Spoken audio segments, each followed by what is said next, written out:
Hi, this is Yogita. Welcome to 9 PM News Junction. రైతు ఉద్యమం నుంచి తప్పుకుంటున్నట్లు రెండు సంఘాలు ప్రకటించాయి. ఢిల్లీ గొడవలపై కేసులు నమోదయ్యాయి. పీఆర్సీ రిపోర్టుపై ఉద్యోగ సంఘాలు ఆగ్రహంగా ఉన్నాయి. గిరిజన భూముల కోసం చెలో హుజూర్ నగర్ కు బీజేపీ పిలుపు. సీఎం అవినీతిని పార్లమెంట్లో ప్రస్తావిస్తామన్న కాంగ్రెస్. మరిన్ని డీటెయిల్స్ లోకి వెళ్లే ముందు న్యూస్ జంక్షన్ హైలైట్స్ చూద్దాం. 7.5% ఫిట్మెంట్ హెచ్ఆర్ఏ తగ్గింపుతో పీఆర్సీ రిపోర్ట్. రాష్ట్ర వ్యాప్తంగా నిరసనలు, నివేదిక కాపీలు దహనం. సీఎంపై నమ్మకం ఉందన్న ఉద్యోగ సంఘాలు. కమిటీ రిపోర్టే ఫైనల్ కాదన్న శ్రీనివాస్ గౌడ్. కాళేశ్వరంపై మాట్లాడే అర్హత కాంగ్రెస్ కు లేదు. టీఆర్ఎస్ వచ్చాకే నల్గొండ అభివృద్ధన్న జగదీష్ పల్లా. పీఆర్సీ రిపోర్టును ఫామ్ హౌస్ లో రాయించారన్న సంజయ్. గిరిజన భూముల కోసం 7న చెలో హుజూర్ నగర్. తొలి పీఆర్సీ చావు కబురు చెప్పినట్లుందన్న రేవంత్. సీఎం అవినీతిని పార్లమెంట్లో ప్రస్తావిస్తామన్న కోమటిరెడ్డి. పిల్లల్ని పంపడానికి 60% పేరెంట్స్ ఓకే చెప్పారు. స్కూళ్ల క్లీనింగ్ పని పంచాయతీలదేనన్న సవిత. ఏకగ్రీవాలు ఓకే, ఎన్నికలకే ప్రాధాన్యమన్న నిమ్మగడ్డ. ఐఏఎస్లపై చర్యల ఫైలును తిప్పి పంపిన ఏపీ సర్కార్. ఢిల్లీ ర్యాలీలో 300 మంది పోలీసులకు గాయాలు. 37 మంది రైతు సంఘాల నేతలపై కేసులు నమోదు. ర్యాలీ దారి తప్పింది. ఉద్యమానికి దూరమన్న రెండు సంఘాలు. ఒకటిగానే ఉన్నాం, పోరాటం కొనసాగుతుందన్న కూటమి. దావోస్లో రేపు వరల్డ్ ఎకనామిక్ ఫోరం సదస్సు. పారిశ్రామికవేత్తలతో మాట్లాడనున్న ప్రధాని మోడీ.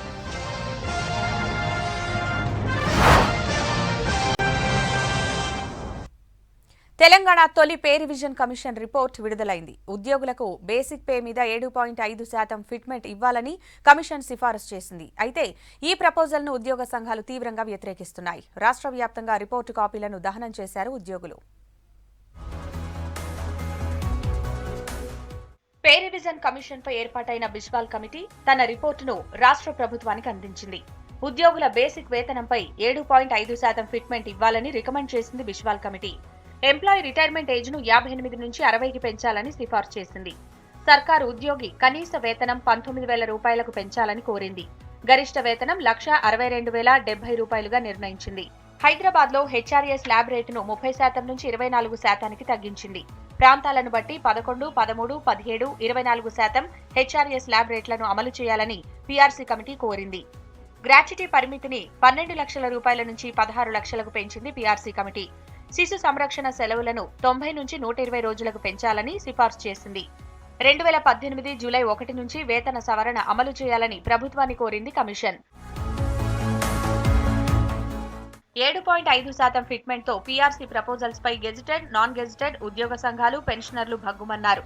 పీఆర్సీ పేపర్లను చింపి, కాల్చి ఆందోళన చేశారు. ఇంత తక్కువ పీఆర్సీ ప్రపోజల్స్ ను వ్యతిరేకిస్తున్నామంటూ నిరసన తెలిపారు. 7.5%గా బిశ్వాల్ కమిటీ రికమెండ్ చేయడమేంటని ప్రశ్నించారు. బీఆర్కే భవన్ ముందు పీఆర్సీ నివేదిక పేపర్లను చింపేసి తమ నిరసన వ్యక్తం చేశారు. ఆందోళన చేస్తున్న ఉద్యోగ సంఘాల నేతలను పోలీసులు బలవంతంగా అదుపులోకి తీసుకున్నారు. దీంతో కొద్దిసేపు ఉద్రిక్త పరిస్థితి ఏర్పడింది. ఇక్కడ తెలంగాణ రాష్ట్రంలో 63% ఫిట్మెంట్ ఇవ్వాల్సిందే. ఇది ఎంత మాత్రం ఆమోదయోగ్యం కాదు. పక్క రాష్ట్రాల్లో మనం చూస్తా ఉన్నాం, 27% ఐఆర్ ఇచ్చారు. ఇక్కడ రాష్ట్రంలో 7.5% ఇవ్వడం సిగ్గుచేటు.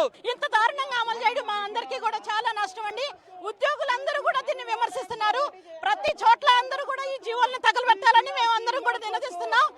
బిశ్వాల్ కమిటీ రిపోర్ట్ ఆధారంగా కాకుండా సీఎంతో జరిగే చర్చల్లో ఫిట్మెంట్ ఖరారవుతుందని నమ్ముతున్నామన్నారు gazetted, non gazetted secretariat association సంఘాల నేతలు. సీఎస్ తో భేటీ తర్వాత మీడియాతో మాట్లాడారు. ఇంత తక్కువ పీఆర్సీని ఒప్పుకునే సమస్య లేదన్నారు. తాము 63% ఫిట్మెంట్ ప్రతిపాదించాలని కమిషన్ కోరితే 7.5% సిఫారసు చేస్తారా అని ప్రశ్నించారు. మరి ఇలా రిపోర్ట్ చూడగానే 7.5% అనే ఫిట్మెంట్ మాత్రం తెలంగాణ ఉద్యోగులుగా జీర్ణించుకోలేకపోయాం. మేము పే రివైజ్ కావాలి కానీ ఇలా పీఆర్సీ అనేది పే రిడక్షన్ కమిటీగా ఇలా మరి జరిగిందని చెప్పి మేము ఉద్యోగ సంఘాలుగా ఆందోళనలో ఉన్నాం. టోటల్ తెలంగాణ ఉద్యోగులందరినీ కూడా చాలా డిసప్పాయింట్ చేయడం జరిగింది. ముఖ్యంగా అది పీఆర్సీ కమిటీయా లేకపోతే పిసినారి కమిటీయా అనే రకంగా ఉంది. హైదరాబాద్ లో 30% ఉన్న దాన్ని 24%, అదేవిధంగా డిస్ట్రిక్ట్స్ లో కూడా తగ్గించడం జరిగింది. పీఆర్సీ విషయంలో బిశ్వాల్ కమిటీ ఇచ్చిన రిపోర్టే ఫైనల్ కాదన్నారు మంత్రి శ్రీనివాస్ గౌడ్. కమిటీ రిపోర్టును పరిశీలించి సీఎం తుది నిర్ణయం తీసుకుంటారని చెప్పారు. ప్రతిపక్షాల విమర్శల్లో అర్థం లేదన్నారు. గతంలో ఉద్యోగులు 40% ఫిట్మెంట్ కోరుకుంటే 43% ఇచ్చామన్న శ్రీనివాస్ గౌడ్ పీఆర్సీ విషయంలో ఉద్యోగులు దిగులు పడాల్సిన అవసరం లేదన్నారు. ఉండదు. కమిటీ అనేది వాళ్ళు ఏ రకంగా చూస్తాం, మేము ఏ రకమైనటువంటి దాంతో అధ్యయనం చేసిండ్రు, ఏ లెక్కల వాళ్ళు రికమెండ్ చేసి చూస్తాం. అదే ఫైనల్ ఏం కాదు. మా ముఖ్యమంత్రి గారు ఖచ్చితంగా ఉద్యోగులకు కమిటీ రిపోర్టుకు సంబంధం లేకుండా ఏం చేయాలనేది చేస్తారు. పే రివిజన్ పై గుర్తింపు పొందిన 13 ఉద్యోగ సంఘాలతో చర్చలు కొనసాగించనుంది రాష్ట్ర సర్కార్. పే రివిజన్ కమిషన్ సిఫార్సులపై అభ్యంతరాలు తీసుకోనుంది. వారం 10 రోజుల పాటు సంప్రదింపుల తర్వాత ఫిట్మెంట్ పై నిర్ణయం తీసుకునే అవకాశం ఉంది. బిశ్వాల్ కమిటీ పీఆర్సీ రిపోర్టుపై రాష్ట్ర వ్యాప్తంగా ఆందోళనలు జరిగాయి. నివేదిక కాపీల్ని తగలబెట్టాయి ఉద్యోగ, ఉపాధ్యాయ, పెన్షనర్ల సంఘాలు. ఇక పీఆర్సీ కమిటీ రిపోర్టుపై కాంగ్రెస్, బీజేపీలు కూడా ఆగ్రహం వ్యక్తం చేశాయి. పీఆర్సీ పారదర్శకంగా లేదని, ఇంత తక్కువగా సమైక్య పాలకులు కూడా ఇవ్వలేదన్నారు నేతలు.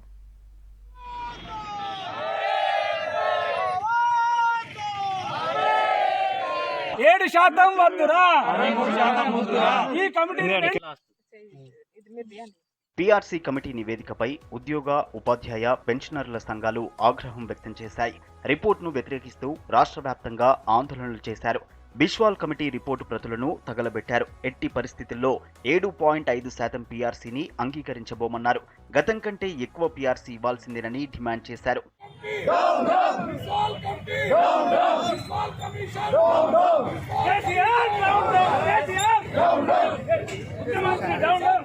బిశ్వాల్ కమిటీ ఇచ్చిన నివేదికను సీఎం తిరస్కరించాలన్నారు ఇంటర్ విద్యా జేఏసీ అధ్యక్షుడు మధుసూదన్ రెడ్డి.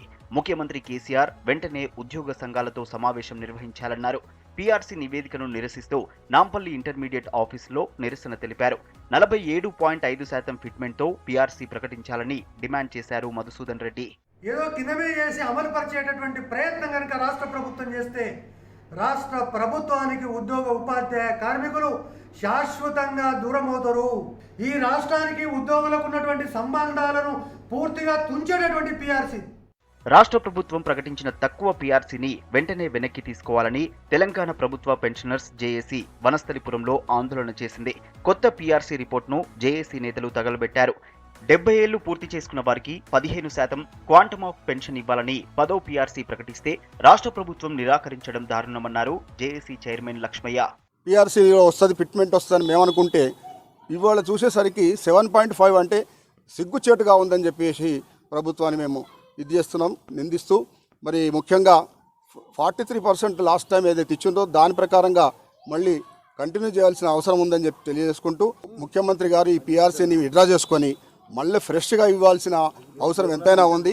ఉద్యోగులకు ఫిట్మెంట్ పేరుతో కేసీఆర్ కొత్త డ్రామాకు తెరలేపారన్నారు బీజేపీ రాష్ట్ర అధ్యక్షులు బండి సంజయ్. ఉద్యోగాలు ఇస్తానని యువతను, నిరుద్యోగ భృతి ఇస్తానని నిరుద్యోగులను, సన్నబడ్లు అని రైతులను మోసం చేసిన కేసీఆర్ ఇప్పుడు ఉద్యోగులను కూడా మోసం చేశారని విమర్శించారు. అసలు బిశ్వాల్ కమిటీ పనిచేసిందా, స్వతంత్రంగా పనిచేయనిచ్చారా అని ప్రశ్నించారు. ఫామ్ హౌస్ లో కూర్చుని కేసీఆర్ పీఆర్సీ రాయించినట్లుందని విమర్శించారు. ఇంత దారుణమైన అతి తక్కువ ఫిట్మెంట్ ను సమైక్య పాలకులు కూడా ఇవ్వలేదన్నారు బండి సంజయ్. పీఆర్సీ రిపోర్ట్ అవమానకరమన్నారు ఎమ్మెల్సీ రామచంద్రరావు. పక్క రాష్ట్రంలో ఐఆర్లు ఇస్తూ ఉన్నారు, పక్క రాష్ట్రంలో ఫిట్మెంట్లు ఇస్తూ ఉన్నారు. మన రాష్ట్రం వచ్చే వరకు ఇంకా పీఆర్సీ అమలు పరచకపోవడంతో ఫిట్మెంట్ను కూడా 7.5కు కుదించి ఇది చాలా అన్యాయంగా ఈరోజు ప్రభుత్వ ఉద్యోగస్తుల్ని మీరు వ్యవహరించే తీరు ఇది భావిస్తూ ఉన్నాను. ఉద్యోగులు 63% ఫిట్మెంట్ అడిగితే 7.5% రికమెండ్ చేయడం అన్యాయమన్నారు మాజీ మంత్రి ఏఐసీసీ సెక్రటరీ చిన్నారెడ్డి. ఉమ్మడి రాష్ట్రంలో రోషయ్య సీఎంగా ఉన్నప్పుడే 35% ఫిట్మెంట్ ఇచ్చారని గుర్తు చేశారు.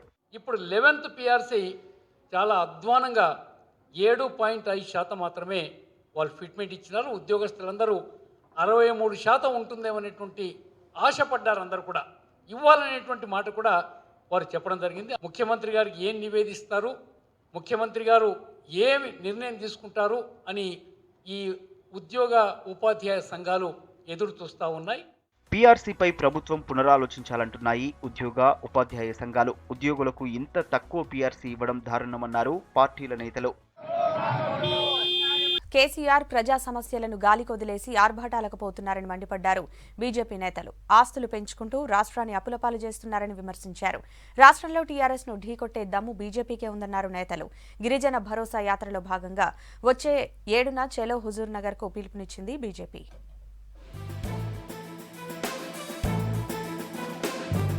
గిరిజన భరోసా యాత్రలో భాగంగా చలో హుజూర్ నగర్ కు సిద్ధమవుతోంది బీజేపీ. ఫిబ్రవరి 7న చలో హుజూర్ నగర్ కు పిలుపునిచ్చింది. బీజేపీ రాష్ట్ర అధ్యక్షుడు బండి సంజయ్ ఆధ్వర్యంలో జరిగే గిరిజన భరోసా యాత్రలో పార్టీ ముఖ్య నేతలు పాల్గొననున్నారు. ఫిబ్రవరి 7న మధ్యాహ్నం 12 గంటలకు సూర్యాపేట జిల్లా మఠంపల్లి మండలంలోని గుర్రంపూడు తాండాలో యాత్ర కొనసాగుతుందని పార్టీ ప్రకటించింది.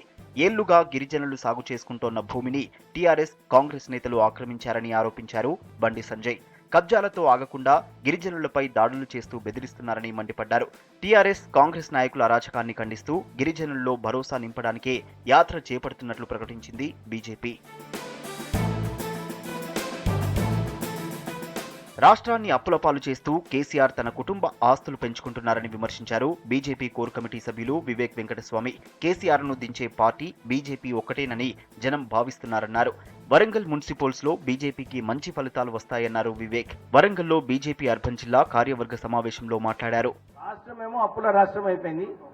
కేసీఆర్ ఆస్తులేమో పెరుగుతా ఉన్నాయి. 2000 ఎకరాల వరకు గచ్చిబౌలిలో వారి కుటుంబ సభ్యులకు ఉన్నారు. అంటే ఇన్ని పైసలు ఎక్కడి నుంచి వస్తున్నాయి ముఖ్యమంత్రికి? నిజంగానే ఆడిట్ వారు ఏదైతే ఇన్కమ్ ట్యాక్స్ రిటర్న్స్ ఉన్నాయో ఇవన్నీ కూడా ఎక్స్పోజ్ చేసే అవసరం ఉన్నది. ముఖ్యమంత్రి కేసీఆర్ మెడలు వంచి తీర్తది భారతీయ జనతా పార్టీ. ఈ వరంగల్ మున్సిపల్ కార్పొరేషన్ డెఫినెట్లీ కాషాయ జెండా ఎదుగుతుంది. కేసీఆర్ కు కొత్త సెక్రటేరియట్ పై ఉన్న ప్రేమ ప్రజా సమస్యలపై లేదన్నారు బీజేపీ సీనియర్ నేత ఇంద్రసేనారెడ్డి. వరంగల్, ఖమ్మం కార్పొరేషన్ ఎన్నికల నిర్వహణ ప్రక్రియ ఇంకా ప్రారంభమే కాలేదన్నారు. రిపబ్లిక్ డే సందర్భంగా గవర్నర్ చేసిన ప్రసంగాన్ని కూడా కేసీఆర్ దుర్వినియోగం చేశారన్నారు. వరంగల్, ఖమ్మం, మిగతా మున్సిపాలిటీస్ ఏవైతున్నాయో వీటి యొక్క టర్మ్ పూర్తవుతున్న సిద్దిపేటతో సహా వాటికి సంబంధించినటువంటి ప్రక్రియ ఏదైతే ఉందో రాష్ట్ర ప్రభుత్వం ఇంతవరకు చేపట్టలేదు. భారతీయ జనతా పార్టీ, హైకోర్టు మేము పోదలుచుకున్నాం. రాష్ట్ర ఎన్నికల కమిషను ఈ విషయంలో వెంటనే హైకోర్టును అప్రోచ్ కావాలని, కేవలం లెటర్ రాసి ఇచ్చేస్తే సరిపోదని చెప్పి ఈ సందర్భంగానే మనవి చేస్తూ, ఢిల్లీలో కిసాన్ ర్యాలీలో జరిగిన విధ్వంసం వెనుక దేశ వ్యతిరేక శక్తులు ఉన్నట్లు అనుమానాలు ఉన్నాయన్నారు బీజేపీ నేత పొంగులేటి సుధాకర్ రెడ్డి. ఎర్రకోట ఎక్కి దేశ ప్రతిష్టకు భంగం కలిగేలా వ్యవహరించడం సరికాదన్నారు. కిసాన్ ర్యాలీ పేరుతో జరిగినటువంటి సంఘటన కొన్ని సంఘ విద్రోహ శక్తులు, దేశ వ్యతిరేక శక్తులు, జాతి వ్యతిరేక శక్తులు మరి చేసినటువంటి సంఘటనగా అనుమానం ఉన్నటువంటి పరిస్థితుల్లో సమగ్ర దర్యాప్తు జరిపి దేశ ప్రతిష్టని కూడా భంగం కలిగే పరిస్థితులు కూడా వాళ్ళు తెగబడ్డారంటే ఎర్రకోట మీద ఎక్కి బీభత్సం చేసి పోలీసు వాళ్ళని కొట్టి గందరగోళం చేసి ఈ ప్రభుత్వం మీద ఎన్ని రకాల ప్రయత్నాలు చేసినా నరేంద్ర మోడీ గారికి ఆశీర్వాదం ఉంటే వాళ్ళు జీర్ణించుకోలేక పార్టీలో రాజకీయ శక్తులు ఈ రకంగా కార్యక్రమం చేసిందని భావిస్తాను. రేపు ఢిల్లీ వెళ్లనున్నారు BJP state president MP Bandi Sanjay. వారం రోజుల పాటు హస్తినలోనే ఉండనున్నారు. ఫిబ్రవరి 1 నుంచి స్కూల్స్ ప్రారంభించేందుకు రెడీ అవుతోంది సర్కార్. కరోనా జాగ్రత్తలు తీసుకుంటూ బడులు షురూ చేస్తున్నామన్నారు మంత్రి సబితా ఇంద్రారెడ్డి. మే 15 లోపు ఇంటర్ పరీక్షలు పూర్తి చేస్తామన్నారు. స్కూళ్ల ప్రారంభంపై డీఈఓలతో రివ్యూ చేశారు మంత్రి. కోవిడ్ నిబంధనలు పాటిస్తూ స్కూల్స్ ప్రారంభిస్తున్నట్లు తెలిపారు విద్యాశాఖ మంత్రి సబితా ఇంద్రారెడ్డి. ఇప్పటి వరకు 85% స్కూళ్లను విద్యాశాఖ అధికారులు పరిశీలించి యాక్షన్ ప్లాన్ సిద్ధం చేశారన్నారు.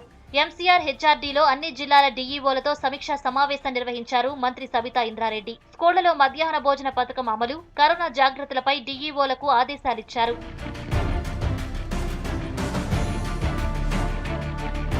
రాష్ట్ర వ్యాప్తంగా 14,252 ప్రభుత్వ స్కూళ్లలో మెడికల్, శానిటేషన్ పై ప్రత్యేక దృష్టి పెట్టామన్నారు సబితా ఇంద్రారెడ్డి. 60% మంది తల్లిదండ్రులు పిల్లలను బడులకు పంపేందుకు ఆసక్తిగా ఉన్నారన్నారు. స్కూళ్లలో 4 లక్షల మంది విద్యార్థులకు మధ్యాహ్న భోజన పథకం అందేలా ఏర్పాట్లు చేస్తున్నట్లు తెలిపారు. తక్షణమే విద్యార్థులందరికీ యూనిఫామ్ తో పాటు పుస్తకాలు అందిస్తామన్నారు. దాదాపుగా 14,252 హై స్కూల్స్ మొత్తం రాష్ట్ర వ్యాప్తంగా ఉంటే మాక్సిమం 85 to 90% స్కూల్స్ని విజిట్ చేశారు.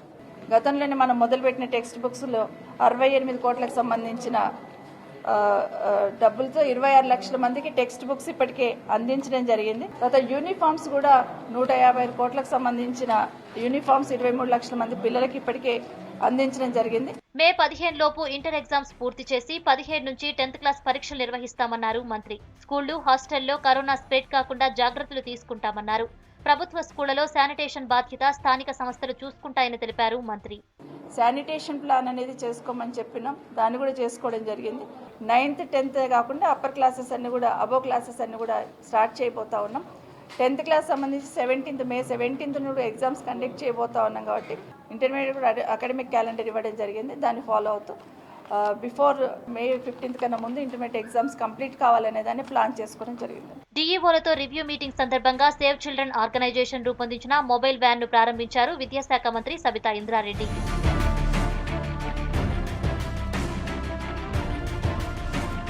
కిసాన్ గణతంత్ర పరేడ్ అల్లర్ల ఇష్యూలో మొత్తం 37 మంది రైతు సంఘాల నాయకులపై పోలీసులు కేసులు నమోదు చేశారు. రైతులు తమతో చేసుకున్న ఒప్పందాన్ని పూర్తిగా ఉల్లంఘించారన్నారు ఢిల్లీ సిపి శ్రీవాస్తవ.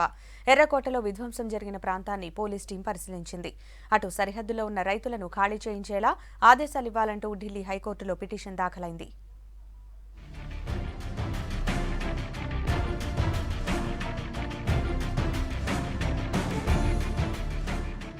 ఢిల్లీలో నిన్నటి హింసాత్మక ఘటనలపై పోలీసులు చర్యలు మొదలుపెట్టారు. నిన్నటి ఘటనలో 300 మందికి పైగా పోలీసులు గాయపడ్డారని అధికారులు తెలిపారు.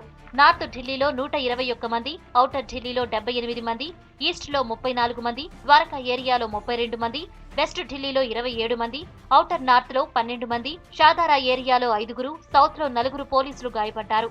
మరోవైపు పోలీసు ఉన్నతాధికారులతో కమిషనర్ ఎస్ఎన్ శ్రీవాస్తవ సమావేశమయ్యారు. మొత్తం 37 మంది రైతు సంఘాల నాయకులు హింసకు కారణమన్నారు పోలీసులు. మేధా పాట్కర్, యోగేంద్ర యాదవ్, రాకేష్ టికాయత్ పేర్లు కూడా ఇందులో ఉన్నాయి. హత్యాయత్నం, ఆయుధాలతో అల్లర్లలో పాల్గొనటం, చట్టవిరుద్ధంగా గుమికూడటం, ప్రభుత్వ అధికారులు వారి విధులు నిర్వర్తించకుండా అడ్డుకోవటం, వారిని గాయపరచటం, ర్యాష్ డ్రైవింగ్, నేరాలకి సంబంధించిన ఆధారాలను చెరిపివేయటం వంటి నేరాలకు సంబంధించి మొత్తం 13 సెక్షన్ల కింద కేసులు నమోదు చేశారు. పోలీసు వాహనాలను ట్రాక్టర్లతో ఢీకొట్టిన వారిపై, పోలీసుల నుంచి టియర్ గ్యాస్ షెల్, ఫైర్ చేసే గన్ లాక్కున్న వారిపైన కేసులు పెట్టారు. వీటన్నిటిపై ఢిల్లీ క్రైమ్ బ్రాంచ్ దర్యాప్తు చేయనుంది. जो अग्रेसिव और मिलिटेंट एलिमेंट्स थे उनमें से उनको उन्होंने आगे कर दिया. इन्होंने स्टेज को कब्जा कर लिया और बहुत ही प्रोवोकेटिव स्पीचेस उन्होंने दिया. इससे उनका मंशा शुरू से ही समझ में आ गया कि उनकी मंशा क्या है. एग्रीमेंट को न मान करके विश्वासघात किया है और जो भी कानूनी कार्रवाई बनता है उनके खिलाफ किया जाएगा. నిన్నటి ఆందోళనతో ఢిల్లీలో హై అలర్ట్ కొనసాగుతోంది. ఎర్రకోటతో పాటు ఇతర ప్రాంతాల్లో అదనపు బలగాలు మోహరించారు. అటు ఎర్రకోట దగ్గర ఆందోళనకారులు ఫర్నిచర్, అద్దాలు ధ్వంసం చేయడంతో ఎక్కడికక్కడ విరిగిన శకలాలే కనిపిస్తున్నాయి. ధ్వంసం జరిగిన ప్రాంతాన్ని కేంద్ర పర్యాటక శాఖ మంత్రి ప్రహ్లాద్ పటేల్ తో పాటు ఢిల్లీ పోలీస్ టీం పరిశీలించింది.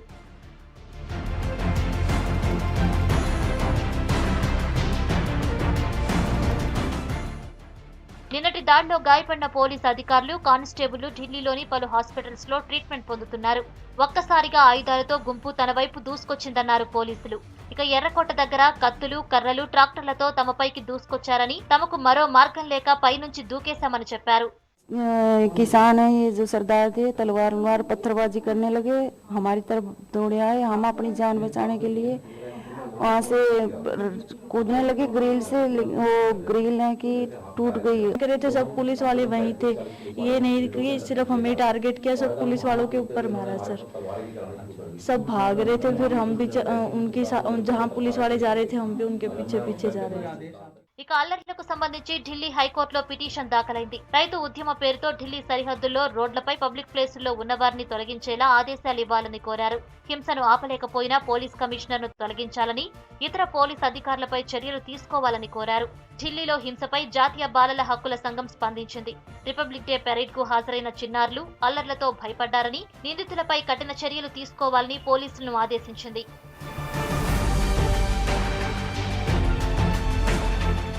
హింసాత్మక ఘటనలతో ట్విట్టర్ కూడా యాక్షన్ మొదలుపెట్టింది. 550 అకౌంట్లు సస్పెండ్ చేసినట్టు ప్రకటించింది.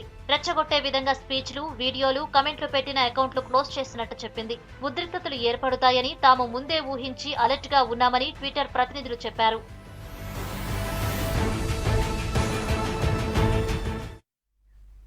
కిసాన్ పరేడ్ 99.9% శాంతియుతంగానే జరిగిందన్నారు రైతు సంఘాల నాయకులు. ప్రభుత్వ కుట్రతోనే విధ్వంసం జరిగిందని ఆరోపించారు. మరోవైపు పోరాటం నుంచి తప్పుకుంటున్నట్టు రెండు సంఘాలు ప్రకటించాయి. అయితే తమ ఉద్యమం కొనసాగుతూనే ఉంటుందని సంయుక్త కిసాన్ మోర్చా ప్రకటించింది. మరోవైపు హోంమంత్రి అమిత్ షాను పదవి నుంచి తప్పించాలని కాంగ్రెస్ డిమాండ్ చేసింది.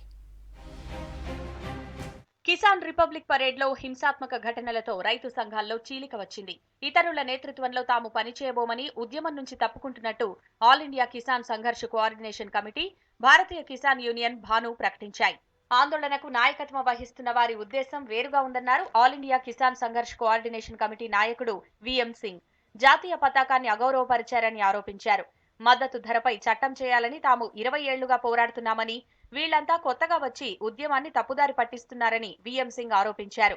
राकेश टिकैत वगैरह शायद चाह रहे हैं अलग रूट करना, क्योंकि बहुत दिन से 1 महीने से वार्ता हो रही है, पक्कल तोड़ देंगे भाई लाल किले चलेंगे, रिपब्लिक डे परेड में चलेंगे, 26 जनवरी मनाएंगे. వ్యవసాయ చట్టాలకు వ్యతిరేకంగా చిల్లా బార్డర్లో తాము చేస్తున్న ఉద్యమాన్ని విరమిస్తున్నట్టు ప్రకటించారు భారతీయ కిసాన్ యూనియన్ అధ్యక్షుడు భాను ప్రతాప్ సింగ్.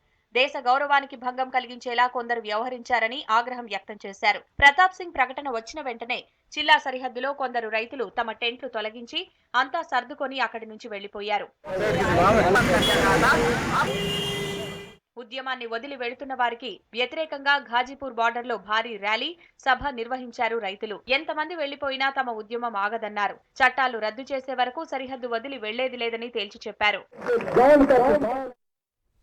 ఇవి ఇప్పటివరకు అప్డేట్స్. కమింగ్ అప్ 3 వార్తలు. Keep watching V6 news.